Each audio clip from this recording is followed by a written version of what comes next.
And the way that the lady looked at me, I'm not sure if she was one of the daughters or I can't remember.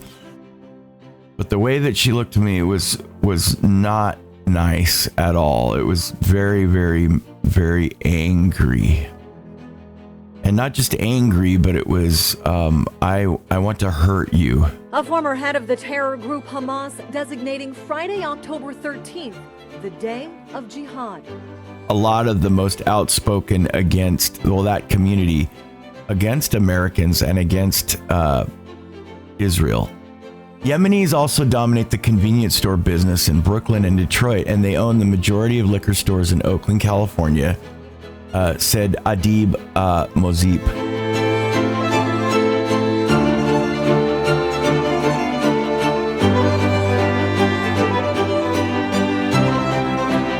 I wasn't going to do this video this morning. I'm under a lot of stress right now, and I don't like to share that a lot in public.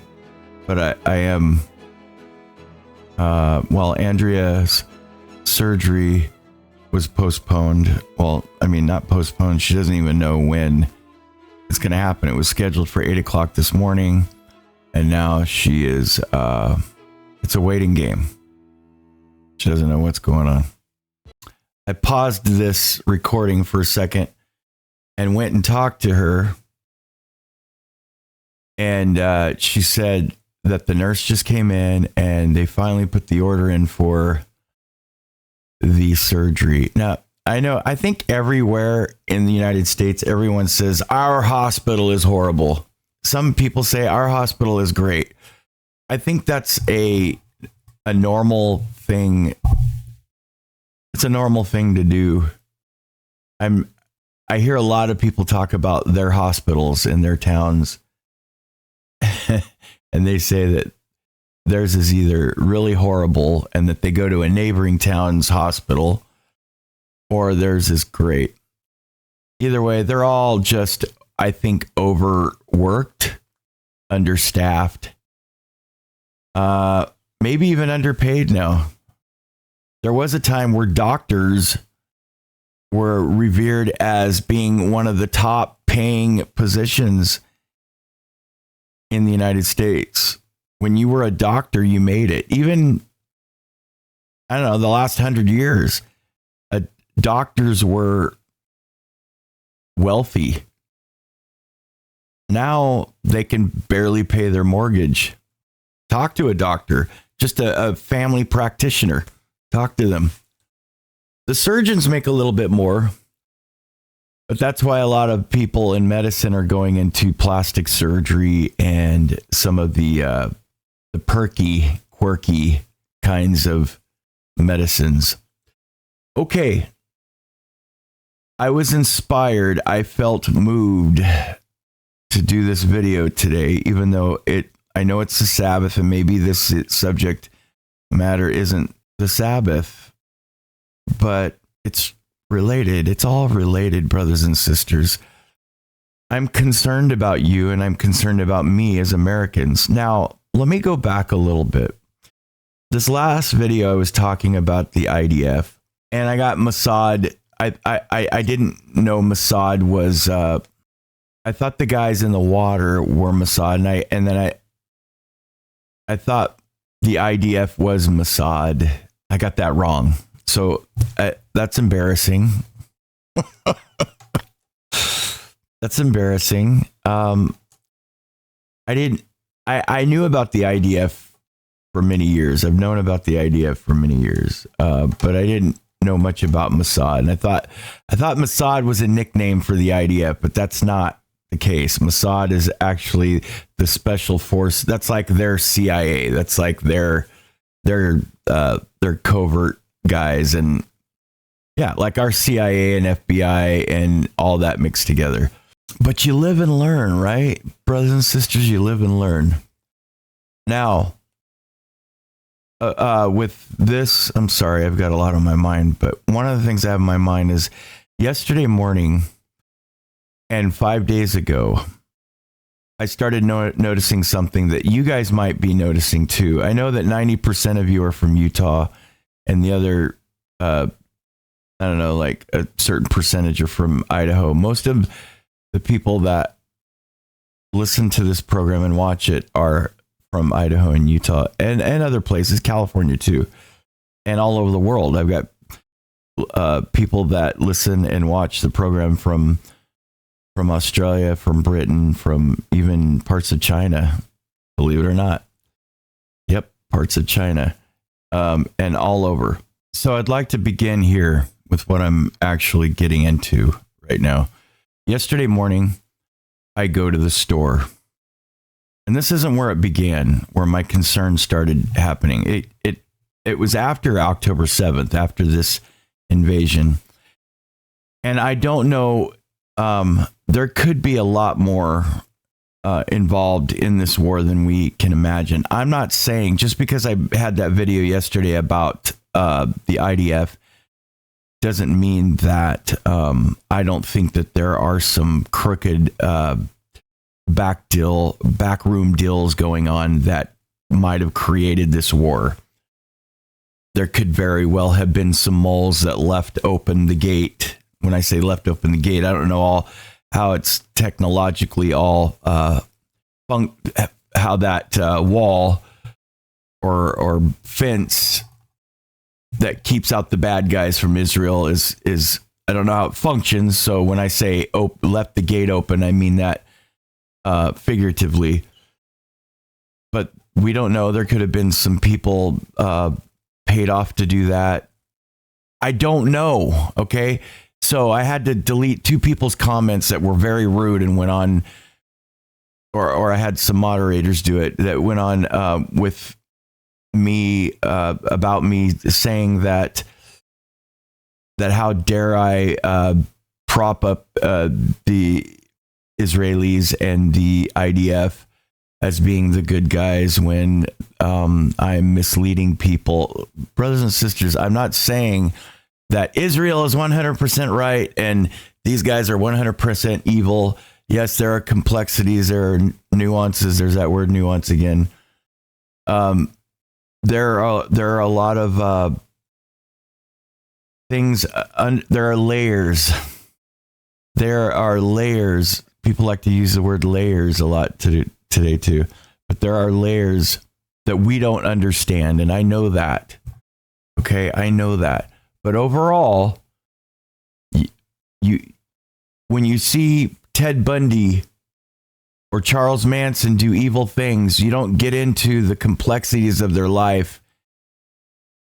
Well, they do now in court. But regardless of who left the gate open, bad guys came in and had the agency to do what they did, and they did it under the name of Hamas. And this has been going on for years, okay? And Israel, there are myths about Israel. I do not believe, and you have to take a stand.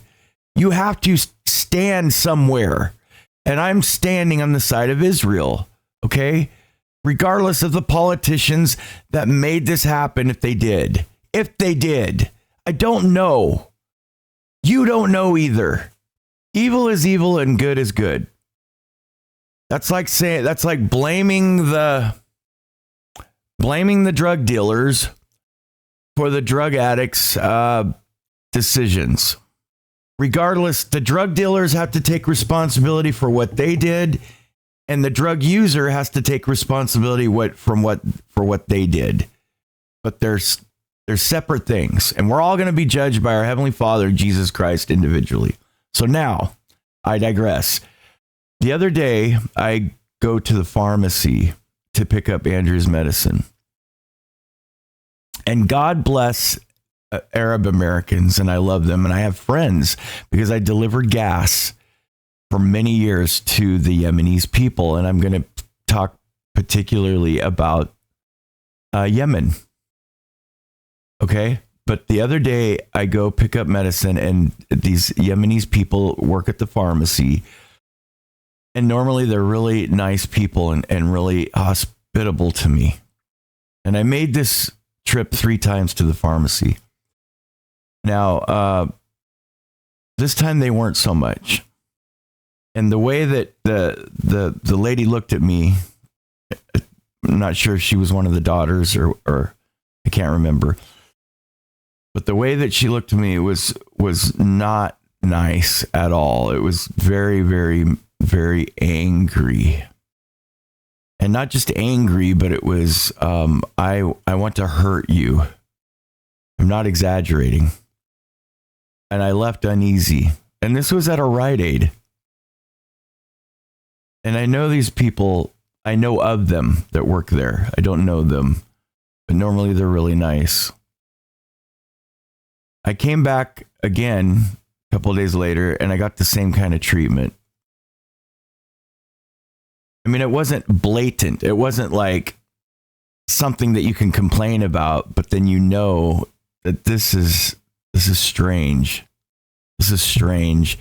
But then it wasn't so strange. After I left, it dawned on me, could this have something to do with what's going on in the Middle East?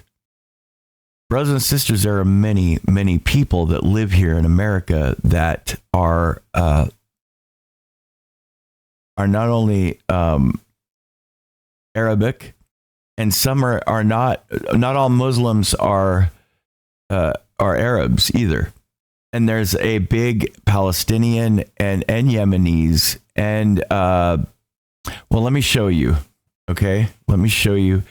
But the other time was yesterday morning. I went to the store at a gas station that I go to almost every morning to get my fizzy lifting drinks.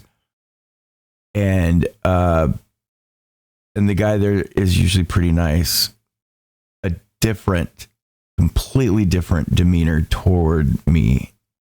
Even me going out of my way to be very nice to him. And I left with a sick feeling. After I left, I started doing this research, and I decided that I would talk about it now. We know that the Yemenis people, and God bless them, they're good people.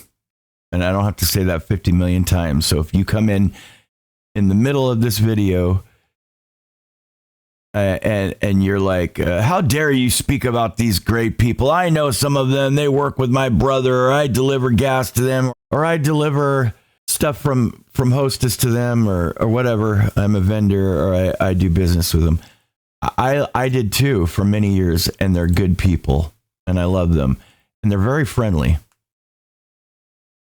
Yemenis also dominate the convenience store business in Brooklyn and Detroit, and they own the majority of liquor stores in Oakland, California, said Adib Mozip, the national board president of the American Association of Yemeni Scientists and Professionals.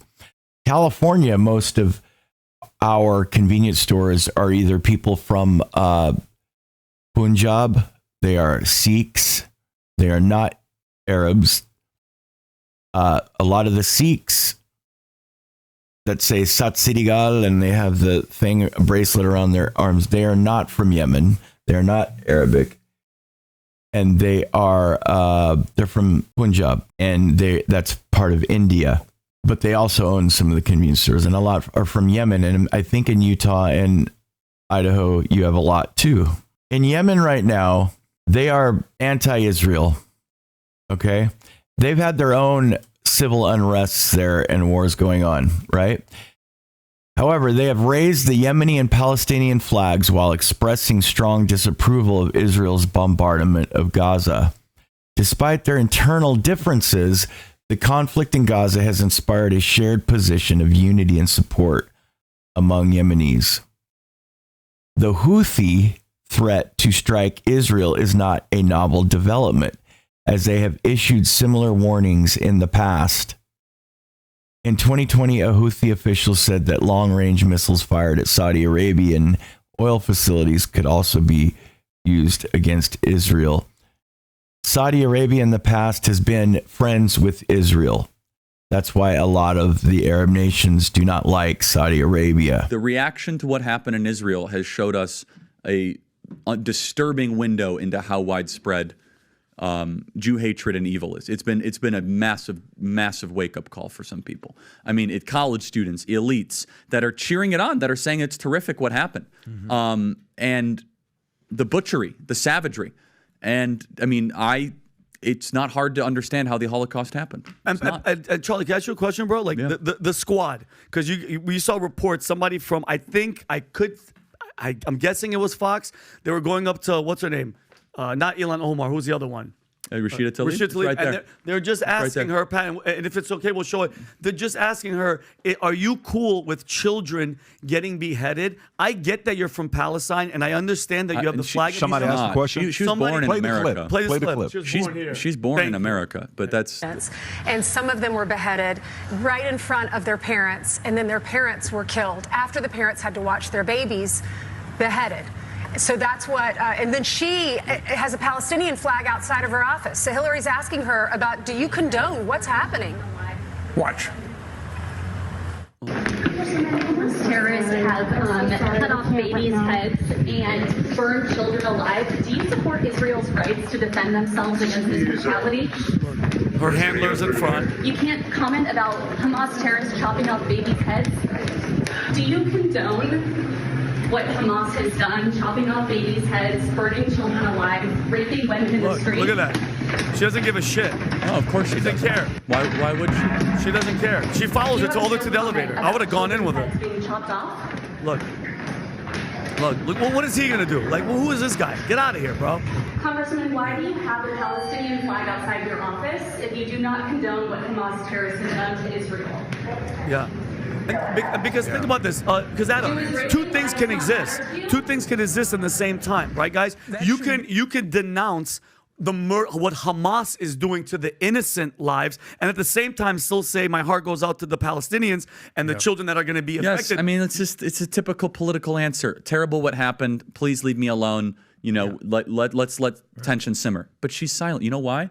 Her constituency supports this. Yep. And we don't have time to get into that, Patrick. But it has been a big disappointment how many American Muslims have been vocal in support of this. It's been a massive, massive disappointment. One thing to consider is, look, as a Jew, you know, I empathize with the people of Gaza. I do. Like, if you're dealing in this sort of quasi open air prison style system on lockdown, I get it. Why would you be angry? But you also have to look in the mirror. You've elected Hamas to be over 50% of your government. That is ISIS. That is Hezbollah. Yes. That is Al-Qaeda. That's who you've elected.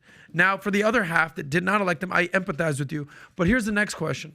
You talked about the allies or the peace treaties that Israel has, whether it's Jordan, whether it's Egypt, whether they're working on. They have to be very careful. The country right next to Gaza is what? Egypt. Egypt. Yes, they don't. So let's focus on Egypt for a second. They don't want them. Okay, why won't Egypt open up their borders? The Sinai Peninsula is right there. That's right. Massive desert. Why won't they open their borders to help their fellow Muslim Brotherhood? Why won't they do that? Because they know once they open those borders, it's not just innocent civilians coming through. That's exactly It is Hamas, right. militant Islamic terrorists. Everyone in the region knows the truth. That will be showing up to Egypt. So everyone wants to place blame on Israel, and I get it. But let's talk about your friends Egypt right there being like, no, nothing to see here. No, why not Egypt? What Netanyahu should do, if we had an American president, which we don't, we have a traitor in the Oval Office, is the next flight should be to the Middle East and say, Bibi, we give you $4 billion a year. Don't invade yet. You can do your rockets or whatever. And you bring in the King Abdullah from Jordan. You bring in whoever is Al-Sisi still running Egypt? I can't keep track. You bring in anyone who's sympathetic, and you have a joint press conference, or you first a meeting with Bibi and say, here's what we're going to do. We're going to go in and kill Hamas, okay?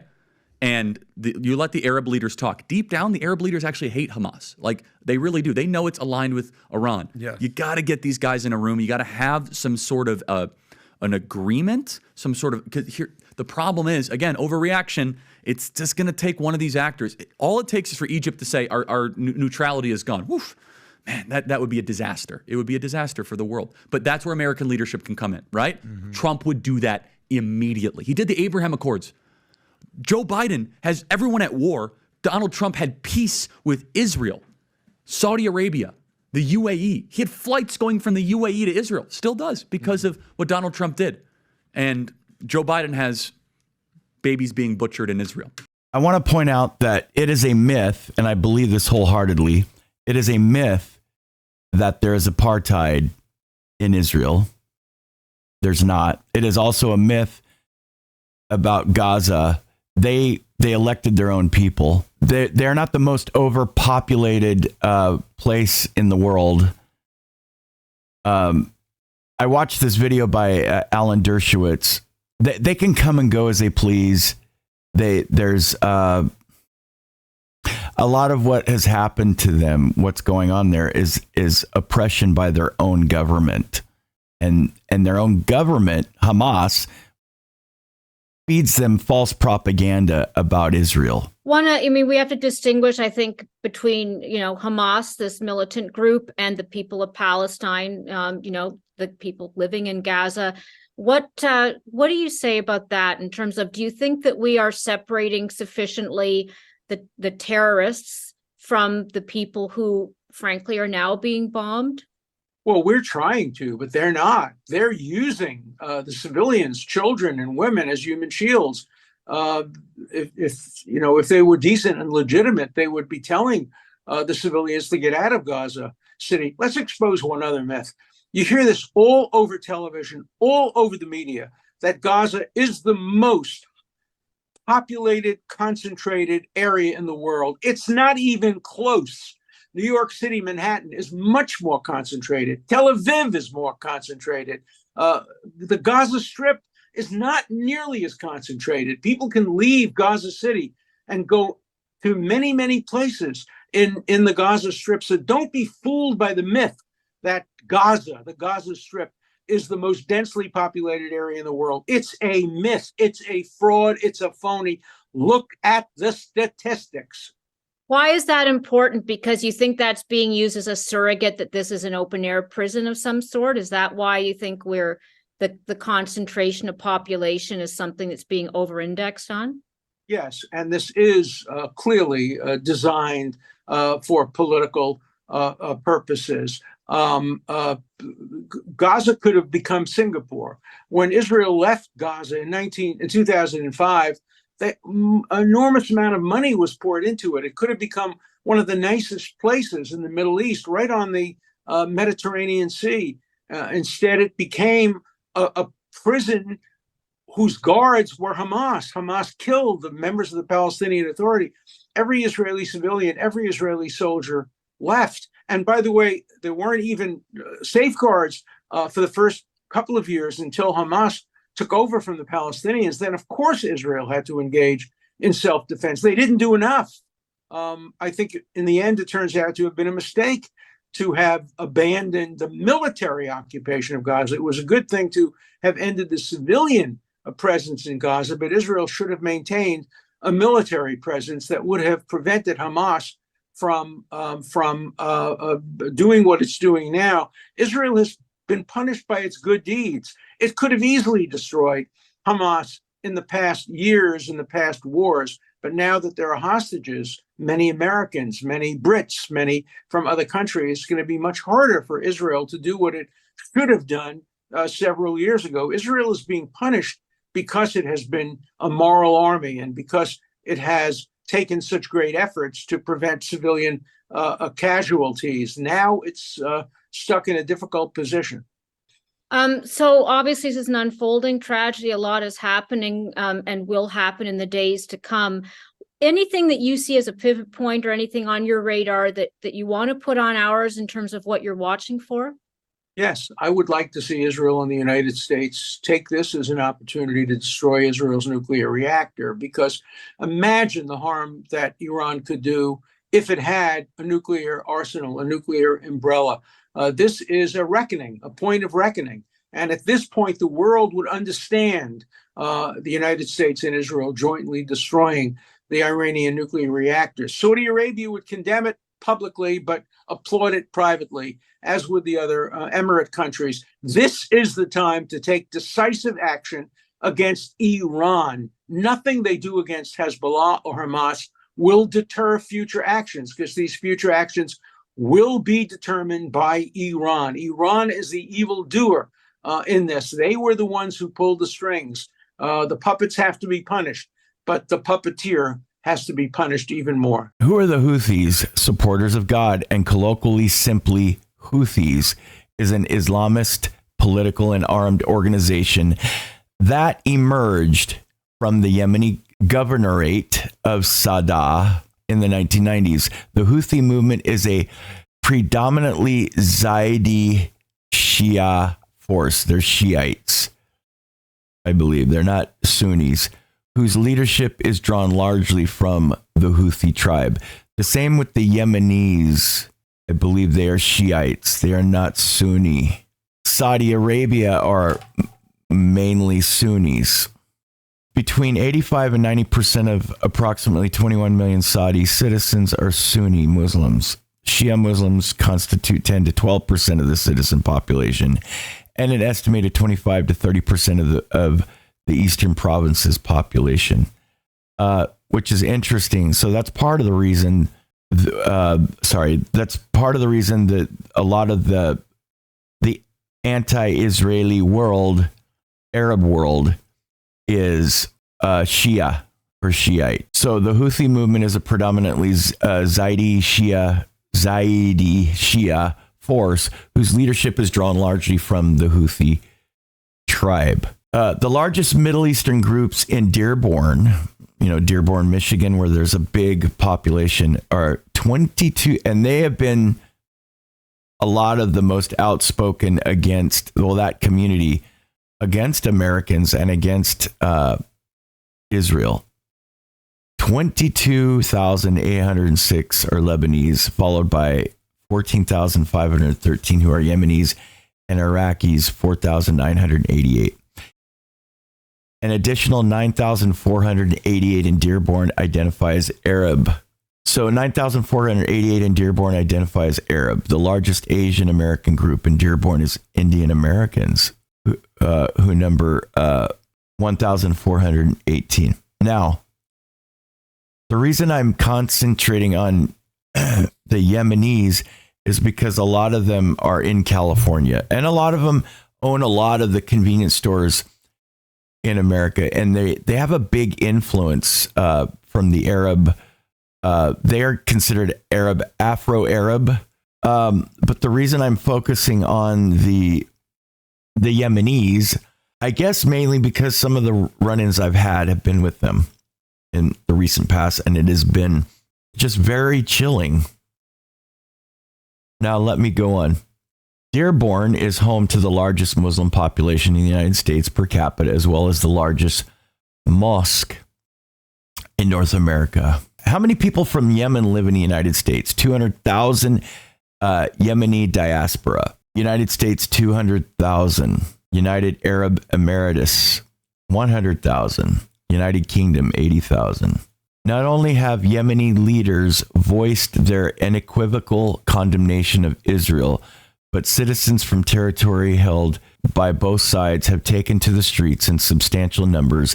They have raised the Yemeni and Palestinian flags while expressing strong disapproval of Israel's bombardment of Gaza.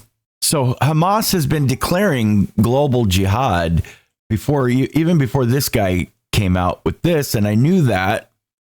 And I'm going to the store and I'm filling these things and I'm going to the pharmacy. So what's my point here? Is this something that should concern us as Americans? Is this something that should concern me? Should I be going home and protecting my family? Should I be ready to protect my family?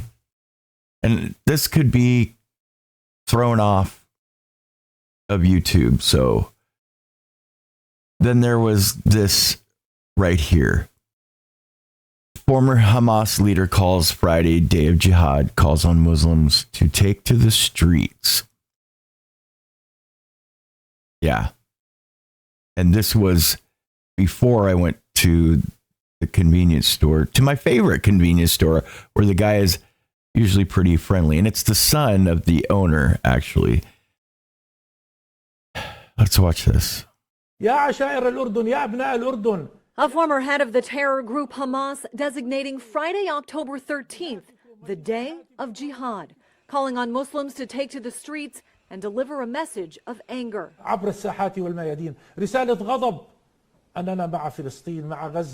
also urging Muslims in neighboring countries like Jordan, Syria, Lebanon, and Egypt to join the fight against Israel, already a major concern for the West. We're also worried about jihadist groups like in Syria. We have the Iran-backed Shia militia groups in Iraq, and you have all sorts of jihadist groups. That is our worst nightmare. The massacre in Israel apparently planned for 2 years. Another Hamas leader admitting in an interview with Russia TV that under the guise of providing welfare, Hamas was actually planning for warfare. قومي في غزة وبدها تدير بالها على 1.5 مليون فلسطيني وملتهية وخلص تركت المقاومة لكن حماس من تحت الطاولة. The interview, translated by the group Memory, a Middle Eastern research institute co-founded by Israeli Americans, also included a demand members of Hamas detained in the United States be released. We obviously take seriously our responsibilities to get Americans held overseas back with their families. We have in the past entered into negotiations to do exactly that. And we have not foreclosed any option right now in terms of these particular hostages. These developments come as Israel has pounded Gaza for days, including at places of worship, schools, and refugee camps. Retaliation for what Hamas calls the Al-Aqsa flood operation, the brutal murder of men, women, and children in Israel. It says it carried out in response to decades of violence against and oppression of Palestinians. A vicious cycle with no end in sight. I'm Christine Frizzell reporting. Okay, which brings me to this. Could there have been backroom deals?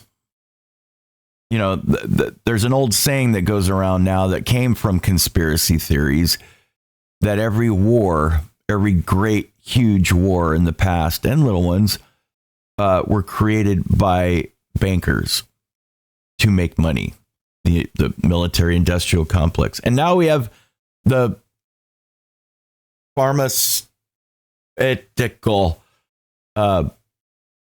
companies that could be the blank, the industrial complex of that too. That's a whole new thing, but the same concept. So all of this that's going on with the Arab nations and how they feel, and the Arab nation and how it feels, and with Hamas, were all those groups created by evil globalists? Maybe. I don't know. We don't know all the details. We just don't know everything. Okay? But we can talk about it, and we can expound on it. We can go there.